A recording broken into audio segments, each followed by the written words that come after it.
पहला तो मुद्दा है जो भारतीय जनता पार्टी ने राजनीतिक रूप से बड़े नेताओं के दबाव में छल किया है मेरे साथ। उस छल का पहला मुद्दा है। और विकास उसके बाद प्राथमिकता है। युवाओं के लिए बड़ी फैक्ट्रियां लगे, यहाँ एनटीपीसी जैसी फैक्ट्री, रेलवे वैगन कोच की फैक्ट्री या फर्टिलाइजर फैक्ट्री, जहाँ हजारों नवयुवकों को नौकरी मिल पाए। किसानों को छुट्टा जानवरों से जो तकलीफ हो रही है, जिसके चलते उनकी खेती, उनके फसल नष्ट हो रहे हैं, उस पर ध्यान देना। और समाज के जो सबसे गरीब, सबसे शोषित रह गए हैं, उनको समाज के मुख्य धारा में खड़ा करने के लिए सरकारी शिक्षा की व्यवस्था, चाहे वो 10वीं तक की विद्यालय हो, चाहे इंटर तक की विद्यालय हो, चाहे डिग्री कॉलेज की शाखाएं, ये कटरा बाजार विधानसभा क्षेत्र के विभिन्न गांवों में खुलवाना।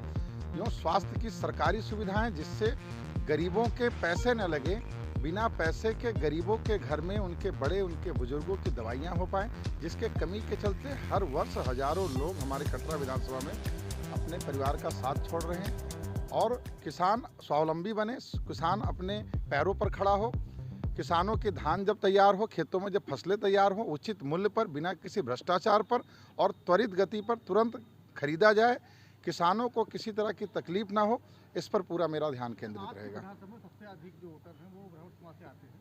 सभी पार्टियां कह रही कि हमारे साथ, तो फिर क्या लगता है कि ब्राह्मण किसके साथ जाएगा? आपके साथ या बीजेपी के साथ या भाजपा के साथ?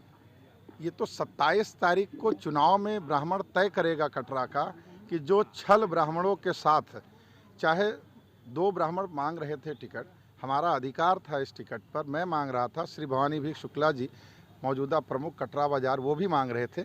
हम दोनों में से किसी एक का अधिकार बनता था। जब टिकट कट रही थी, किसी का टिकट कटा तो किसी एक ब्राह्मण को देना चाहिए था। इस गोंडा जनपद में 2 लोकसभा की सीटें और 3 विधानसभा की सीटें एक वर्ग विशेष को है, जबकि ब्राह्मण इस पूरे गोंडा जनपद में 20% से अधिक उसकी जनसंख्या होने के बावजूद हमें केवल 2 सीट भीख में दी जाती है। हम अपना अधिकार लेंगे। कटरावासी और गोंडा जनपद के जो ब्राह्मण समाज है, वो अपने अधिकारों को लिए इस बार वोट देगा।